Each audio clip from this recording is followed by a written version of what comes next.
Howdy everybody, Efour here, and welcome back to the channel for Season 7, Episode 10 of our FIFA 22 Youth to Gold save. In the last episode, you guys saw us maintain our unbeaten run in all competitions as we beat Juventus in the Champions League 4-2 in our first leg of the round of 16 tie. We also won the Carabao Cup final, beating Liverpool in that game 5-2 to secure our first of 4 possible trophies this season. We've won the Carabao Cup. Our sights are now set on the FA Cup, the Champions League, and the Premier League. So today we're going to get in and try and get a step closer to making that happen. So let's dive in. March is the month that we are sinking our teeth into. We take on Nottingham Forest in the FA Cup on the first of the month. We then have 2 league games against Brighton and Southampton, followed by a game against Juventus in the Champions League, the second leg of our round of 16 tie. We're up 4-2 right now on aggregate in that tie. We then take on Watford and Chelsea to round out the rest of the month. The 2 live comps today are going to be Nottingham Forest and Juventus. If we beat Nottingham Forest and we have another FA Cup game, we'll just do a highlight of that. But today we're going to be taking on Nottingham Forest with the second team, trying to incorporate some more of our youth players. So let's go take a look at the team. Nottingham Forest do sit atop the championship on 81 points in first position, looking like they are going to book their ticket back into the Premier League. Either way, we're still taking in a youthful team. So now let's go take a look at the team. We head into this game with Smith in goal, a back four of Jonasson, Sans, Collins, and Carlson, midfield trio of Ward, Villalba, and Lundberg, and an attacking 3 of Kerr, Kamara, and Olsen. On the bench we have Bishop, Taylor, Fisher, Calvo, Carlson, Olafson, and Baker. Now, it's not fully a youth team. It's our second team with a couple of youth guys splattered in. Primarily this season, Ward and Olsen are the 2 youth guys moving up, but we need to give some of these backup guys some game time because they're not very happy. Olafson is pretty unhappy, honestly. He's on the bench a lot, doesn't get a ton of game time anymore. But this is our last season, so I'm not too worried about it. That's something for the next manager to worry about. Today, we're taking in this team. We have struggled in the past against Nottingham Forest. That's part of the reason why I went with a little bit stronger team. But if we go down, we have the ever-present insurance of Frank Baker on the bench that we can bring on and hopefully nab a goal. But let's get into this game and see if we can get through to the next round of the FA Cup. And here we go. Now, I forgot to mention it in the intro or anywhere after that. But again, we're not showing the Premier League because we're 13 points at the top of the table, looking very good in that competition. So because of that, we're trying to show these competitions that we are fighting to maybe win, like the FA Cup. We get a free kick there. That's not going to be a red. It's going to be a stern talking to, I think. Not even a yellow. Yeah, just a stern talking to. But here is Ian Kerr. Who has the most power? Ian Kerr has a lot of power, actually. All right, we're going with Ian Kerr. Who was that? Was that Ward? He's left-footed, isn't he? It was Ward. Maybe? I don't know. But we're going with Ian Kerr. Let's see if we can make this happen. And it's going to go wide. No. Looks good. Oh, my goodness. I thought that was in the back of the net, but it doesn't find the back of the net. How close was that? That looked so darn close. It almost dipped just back under, but it was just too high. I think it was just too high, but a great try from Kerr. But as I was saying, we are looking good in the Premier League, so we're not too focused on that. If a team starts pushing us to threaten our lead at the top, then we will show some more of those. But for now, we're focused in on the FA Cup and the Champions League to see out the rest of this series and season. If we win the Champions League, series is over. If you don't remember the rules of the save or the objectives, you can check them out down in the description. Nottingham Forest are in here. Oh, and they cut that back in. Okay. We got to be careful here. They're trying to find an opening. Smith makes a great diving save, and Lundberg gets in the way, but doesn't get the ball out. There we go. Lundberg grabs that. Villalba on the ball here. Plays it down to Carlson, who goes down the wing to Olsen, and it doesn't come off. We definitely have looked a little rusty thus far with this second team.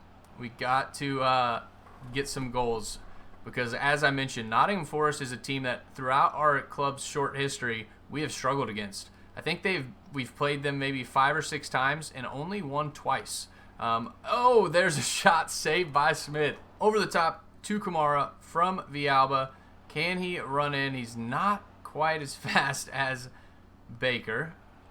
Gets that to Villalba. Back to Kamara, and it doesn't come off. Our attack dies there Again, Troy Parrott on the ball now for Nottingham Forest. They're definitely not a bad team. They're going to be in the Premier League next season, but considering we use our second team in the Premier League and do a pretty darn good job with them, I think this second team should be able to get a result against them. As Smith makes another save. He's been called on quite a few times to start this game out, and he's doing a great job. Let's see if we can work the ball up. We're going over the top to Kamara. He stopped his run, and our attack dies. Here is a pass down the wing to Olsen. Can he find someone? Oh, he's so fast, and I wanted to try and skip around that defender, but we end up running right into him. And they're hitting us again, coming back down our direction. There's Ojeda. Get up, Ojeda. Or not Ojeda, Jonassen, excuse me. Kevin Ward here, going across for Villalba, and going over the top for Kamara. He's in. Come on, Kamara. Finish that. Oh, and it's saved by the keeper out for a corner. That was a good play from the squad. Unfortunately, doesn't quite come off. Kamara can't get up to that. We got Ward here on the ball. And trying to play it out to Olsen. It does not come off. Can they hit us on a counter on the corner? We're trying to stop it. Seeing if we can... Oh, come on. There you go, Olsen. Olsen here on the ball. Going to Villalba, into Kamara, and Kamara's, okay, we're going to get a free kick there. I didn't even see it. It's a yellow card, and it's a penalty. Let's go back and look at the replay because I missed that. It was actually an off-ball penalty on Ward. As he ran into the box, he was tackled in. I don't know what that defender's doing. We weren't going to pass to him. We were turned away from him. But the defender gives us a free penalty, and we will take the gift. Now, hopefully we can make more of this penalty than the last one we took with Bauer. We're going right side right here, and we're going to miss it probably. Nope, it's in, and there we go. Kamara hit him with the dead fish. We're up 1-0. Kamara makes no mistake from the spot and slots it in the bottom right corner. I really thought we were going to miss it or it was going to be saved, but it's not, and we are up 1-0. Kamara on the ball now. Now, I do keep getting nervous because we're playing a bunch of our rotated sides. There's Kamara, and he's in. Come on, Kamara. Oh, it's saved by the keeper. But I do keep getting nervous using these rotated squads against not as good teams that we are going to take our first loss of the season, which would be so stinky. Kamara's header is saved, but we're not going to speak that evil over us. Great job from Kamara there, getting his head up to it. He's scored from a couple of these this season. And there's the halftime whistle. We take a 1-0 lead into the break. Let's see if we can get into the second half and try and find a couple more goals, hold on to this lead, and get through to the next round of the FA Cup. Nottingham Forest moving into our half on the edge of our 18-yard box. They're doing a good job passing it around, trying to get them off the ball, unable to thus far. And here they are. We only have a 1-goal advantage. I really would love an insurance goal. It would make me feel a lot more confident. But we don't have it yet, and there's a shot. Great save from Smith. Nottingham Forest again pressuring us into making some good defensive plays. Is he offsides? He was not offsides. I thought he was. And it comes in. Collins gets up to head that out, and we have Villalba on the ball. Let's see if we can get it out to Olsen here and find another ball back inside for Villalba. Here we go. And this is what we want. Villalba's in, and can he finish it? Yes, he can. Hit him with the worm. Let's go. I messed up the celebration. It's a tumble, but it doesn't matter. We're ahead 2-0. It was a great play. Villalba ran in on the pass from Olsen. Olsen grabbing an assist, and Villalba slotting it home to give us the 2-0 lead. So we make our 3 changes, bringing Taylor on for Carlson at right back. Calvo comes on for Ward, sliding Villalba up to center attacking mid. And Olesen comes on at striker just because he wants some more game time. So we're bringing him on up here, see if he can make something happen. We have a 2-goal lead, so I'm not too worried. Hopefully I'm not going to regret this, not bringing Baker or Carlson on. But we're going to get to the end of this game and hopefully be victors as we get through to the next round of the FA Cup. We'll see. Here they come pushing down our left side. They're actually turning back around, trying to find a ball into the middle, playing it all the way back to their center back, who passes it forward. Again, looking to get to the middle of the pitch, which they are there. We have to be careful here. We don't want to give up a goal. Yes, we have a 2-goal lead, but if they cut that in half, we have 20 minutes left in this game, and that's a lot of time for them to make something happen. All right, we get the ball out there. Olsen can't get to the ball there. He's not quite as fast as Baker. He is pretty quick, but not quite as fast. And we chased back with him just to slow them down, which does work. and they're in. Okay. Oh, no. Great save from Smith. Oh, man. Okay. They are putting us on under some pressure for sure. Okay, get up. They have the inside track, and there's the goal. There's 15 minutes left in this game. They bring Michael Cousins on, which if you've been around in this series for a while, you know he's scored quite a few goals for Nottingham Forest against us. So I'm hoping that he doesn't do that today, as now our lead is cut in half, 2-1. Ian Kerr running in here. I need Olafsson to make a run or do something. Olafsson doesn't, and our pass is cut out, dispossessed. Okay, they're coming back. Oh, no. I may have made a big mistake. Come on. We are good enough to handle Nottingham Forest, even with a weirdly rotated side. We do have Ian Taylor on the pitch, and so I can run around with him trying to play some cover. He can't play across the whole back four, unfortunately. I pull Lundberg out of position. We're in a bad spot. Smith makes a great save. But they have another corner. This is how they scored their first goal. Are they going to do it again? It doesn't look like it. We get Olafsson the ball. And come on, Olafsson. There we go. He runs, trying to push it out of his feet. And it's not really working. I don't really know why. If maybe my controller's jacked up. Olafsson on this left wing that he is accustomed to. And, oh, man, Calvo almost gets on the score sheet. Here is our corner. 4 minutes left in this game. We are looking pretty darn good. Come on, boys. We just got to finish this game out. Ian Taylor gets a foot in there. Over to Ian, or not Ian Kerr. Yeah, it is Ian Kerr, isn't it? Jonasson going back, or I was trying to go back post. He took 2 more touches before actually making the pass. And this is going to be their last attack of the game. Can we defend it and hold them off? They have numbers. We're in a bad position, honestly. Okay, we got Lundberg out here now trying to get them back. And there it is. They play it too far back. We do get out with the win after a little bit of squeaky bum time. But we are victors 2-1 over Nottingham Forest. And we're through to the next round of the FA Cup. That penalty proved massive as we only scored 1 other goal from open play. We do end up beating Nottingham Forest 2-1, which was a big result from that team of backups. It sees us through to round 6 of the FA Cup, and we await our draw.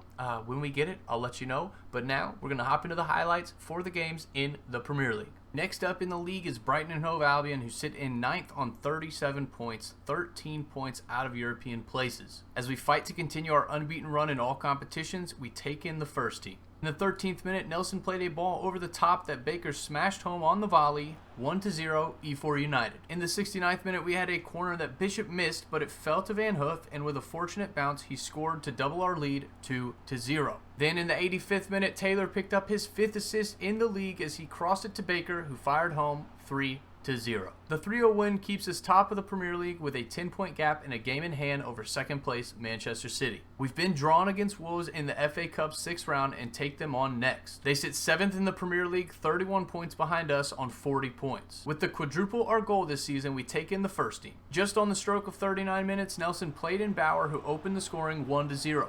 In the 66th minute, Carlson played in Bauer, and it was a 2v2 with Baker. The boys played it beautifully and put us up 2-0. And 6 minutes later, Baker put on a show as Ward gave him the ball, and he dribbled past the entire defense to score and give us the 3-0 lead. The 3-0 win was a big one because the last 2 games against Wolves, we've really struggled. And the last game we played against them, we actually ended up drawing. So when we were drawn against them in the round of 6, I was really nervous that our FA Cup run was going to be in jeopardy. Fortunately for us and for me, the boys did a great job. We got out with a 3-0 victory. And in the semifinals, we take on Everton, where we will either face Spurs or Manchester City in the final. If we can get past Everton, that will be in next episode, and I'm excited to get into another semifinal. Our focus today is the game against Juventus. We're up 4-2 on aggregate from the first leg, so we already have a 2-goal advantage headed into this game, and I'm feeling pretty darn good that we can get through to the round of 8. So let's go check out the team we're taking into the game against Juventus. As we look to book our ticket into the next round of the knockout stages in the Champions League, we take in the strongest team possible. Smith in goal, a back four of Ojeda, Bishop, Aguado, and Taylor. Midfield trio of Bauer, Nelson, and Fisher, and an attacking 3 of Carlson, Baker, and Van Hoof. On the bench, we have Sans, now you can see it, Lundberg, Bialba, Ward, Kerr, Olafsson, and Kamara. This team is doing such a good job. Again, still unbeaten in all competitions. Let's see if we can go in and get another win, maybe at least a draw, so we remain unbeaten. We're getting near the end of this season, and I'm starting to taste a season without a single loss, so I'm really hoping we can do that. That would be awesome. Let's see if we can get another victory today against Juventus in the second leg of our round of 16 tie. Before we hop in, just another quick look at their team. It's very similar to the last one, but they bring Alphonso Davies in at left back. I did look in the last game, and he is a 91 overall left back. Everyone else is the same except for Kulusevski up top on the left wing. Last time it was Werner, Vlahovic, and Kane. Now it's Kulusevski, Vlahovic, and Werner. We handled them fairly well last time. Let's see if we can get in today. Even if we lose today, I don't want to lose just for that unbeaten run. But even if we did lose, as long as it's not by more than 2 goals, we should be through to the next round in the Champions League. And here we go. Juventus in their pretty pink away jerseys. Or actually, no, they're not. They're white, but they look kind of pink, or am I just crazy? Anyone else think they look a little pink? Maybe that's tan. I'm not sure. But here we are. We're in the second leg of this Champions League round of 16 tie. In the last episode, you guys saw us beat them 4-2. And the issues came when they held the ball around our 18-yard box. They got a lot of strength up top. They don't have Kane today, but here's Vlahovic, and he's able to just hold the ball very well to play in his teammates. And we want to prevent him from doing that today. So let's see how we can do. Bauer doesn't lose the ball. Great job. And there he loses the ball when he has a wild pass. It's cut out. And here come Juventus yet again. 4-2 on aggregate. Taking a 2-goal lead into this game as we are at home is massive for this team. Ojeda tracking back to play some defense. And I have been very happy with Ojeda because he's done a great job for us. But it's a little disappointing that he has never developed past 81 because we have a bunch of other guys on the pitch who developed beautifully. There's Frank Baker with the opener, hit him with the dead fish. That's enough about Ojeda. Carlson plays it across to Bauer, who slots it across for Baker for the easy finish, and we're already padding our lead. I'm feeling good about getting through this round and into the next round of the Champions League. I guess the lesson to be learned from Ojeda is that you don't necessarily need the best rated players in every position. You just need players that can come in and do a good job for you. And Ojeda, okay, Nelson is going to get there. Ojeda has done a great job of that. Fisher with the shot is saved and out for a corner. Here is our corner. Another position that we've never had necessarily a world-class player.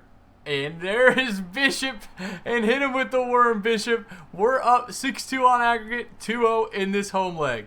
And if you can tell, I'm pretty relaxed, just talking about all sorts of random stuff. Bless you, there was my dog sneezing.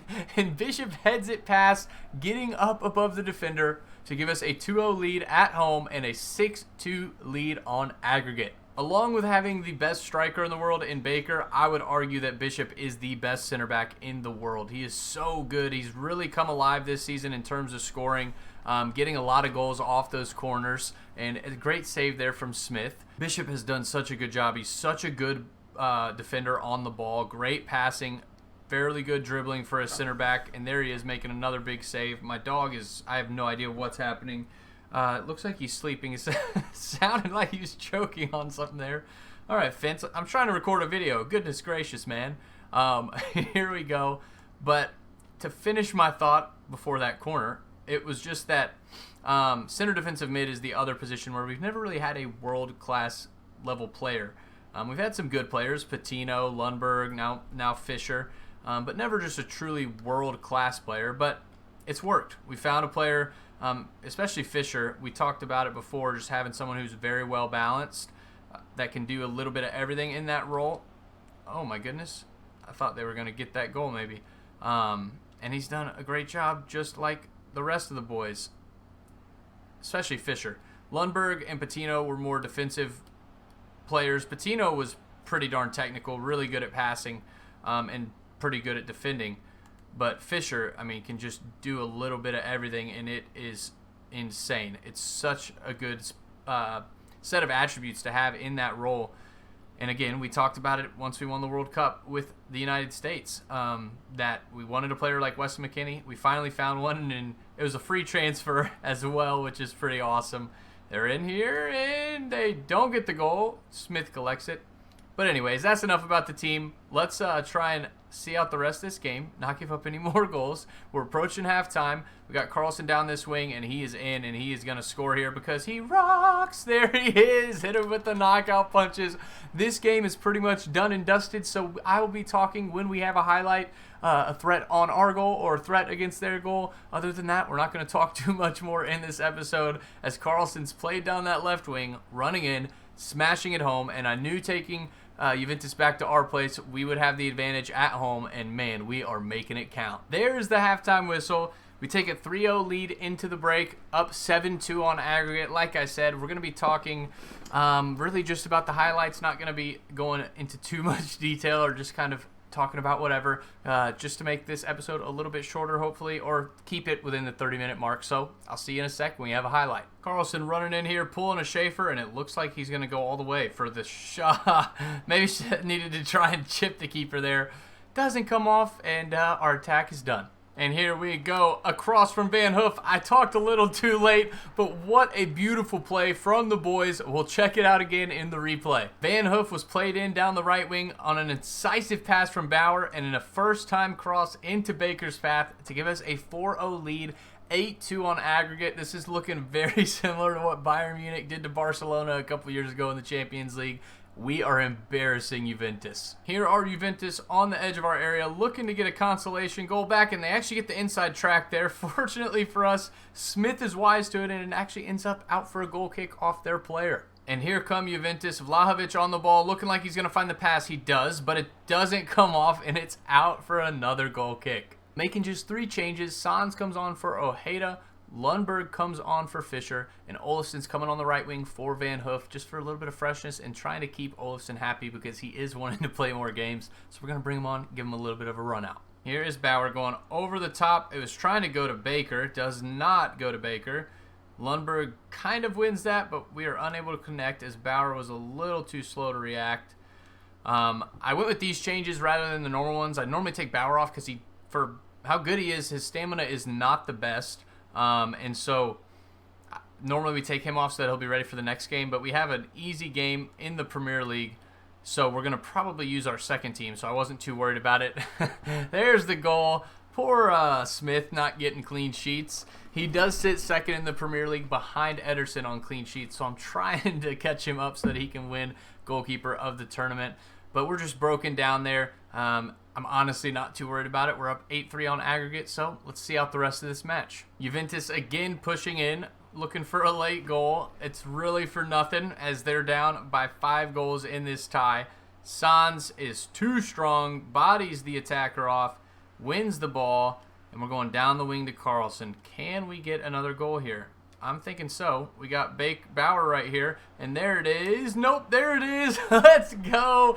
Baker on the rebound, slots home our 5th of the day and 9th on the over the whole tie. We're up 9-3 on aggregate and 5-1 on the day.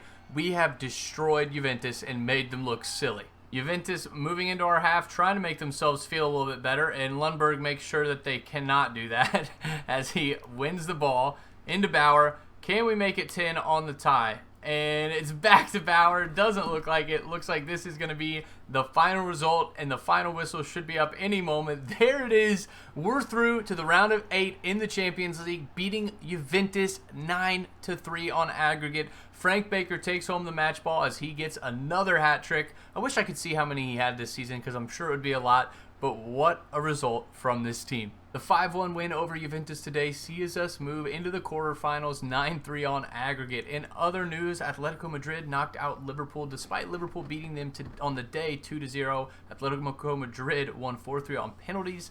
Paris Saint-Germain easily dispatched Dortmund 5-1 on aggregate. Sporting CP actually went through over Lyon 4-3 on aggregate. Sociedad beat Bruges 7-1. That would have been FC Barcelona if you remember. Bruges was second place in our group and was into the round of 16, and they were destroyed in the round of 16, just like Juventus. Real Madrid beat Chelsea 4-6 on aggregate. Inter Milan beat Leipzig 5-3 on aggregate, and Milan beat Leverkusen 4-1 on aggregate to see those teams through to the next round. And I will show you the draw. I was thinking about leaving it for the next episode, but we take on Sociedad, probably, arguably the easiest draw that we could have got. Maybe Sporting would have been easier, but Sociedad is an easy draw. Now watch, right? We're going to knock us out of the Champions League. Oh, man, I hope not. But we take on Sociedad. PSG get Milan, Inter get Real Madrid, and Sporting get Atletico Madrid. So we're going to have to take them on in the next episode. And yeah, today we're hopping into our last 2 league games at the end of this month. So let's get into the highlights. Our attention turns to Watford in the league, and they occupy 15th spot on 28 points, just 5 points out of the relegation spots. We take in a slightly rotated squad with Ward covering Bauer and Olsen covering Van Hoof. In the 8th minute, Nelson dispossesses the Watford defender, and running in, he finds Kevin Ward backside to take the lead 1-0.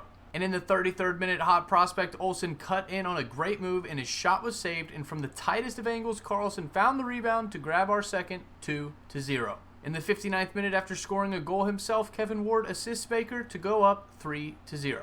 4 minutes later, Ward picks up another assist, playing in Baker, who grabs his second and our fourth 4-0.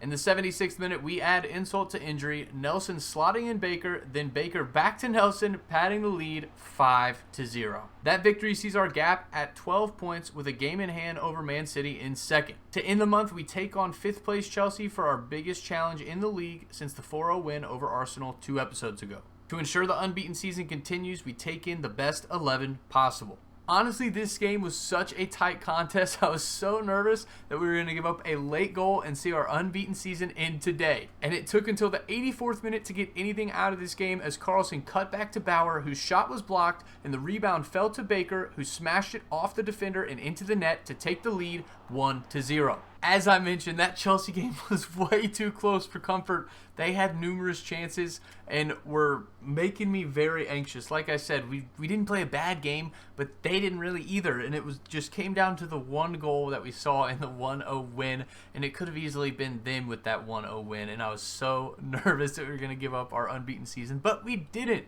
And we still sit top of the league. Now that we are on the same amount of games played as Manchester City and Spurs, we are 15 points clear at the top of the table with 9 games to go between us and Manchester City.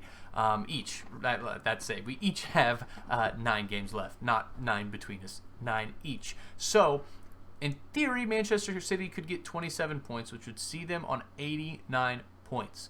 So I'm going to be paying attention to make sure that in the next episode when we're recording league games, I will bring you back if and when we lift the trophy celebration.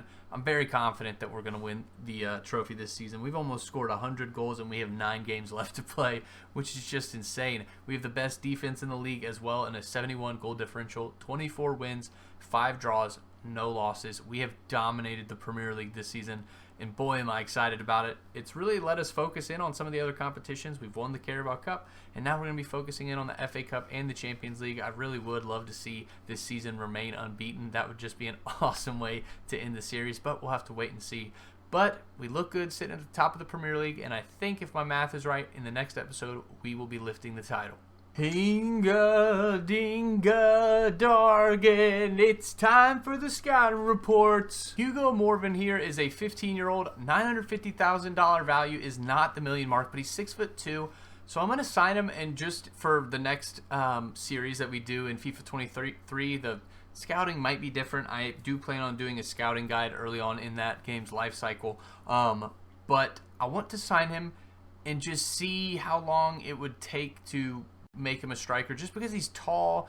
I don't know. I'm just curious. We're going to sign him up and check him out. Here is a look at Hugo Morven, and he's a 57 overall. Not great, but he has 5-star skill moves, 4-star weak foot. If this was early on in his save, I'd be very excited about this guy. 70 acceleration, 65 sprint speed. It's going to take 45 weeks to move him to striker, which is just crazy to me. It seems like the positions that you don't get in the scouting reports is center mid and striker. Those are the two that I could be wrong, but I feel like we literally have not gotten a single one of those. We've gotten a lot of center forwards. We've gotten a lot of wingers. We've gotten a lot of center attacking mids, center defensive mids, center backs, and wing backs, and some goalkeepers.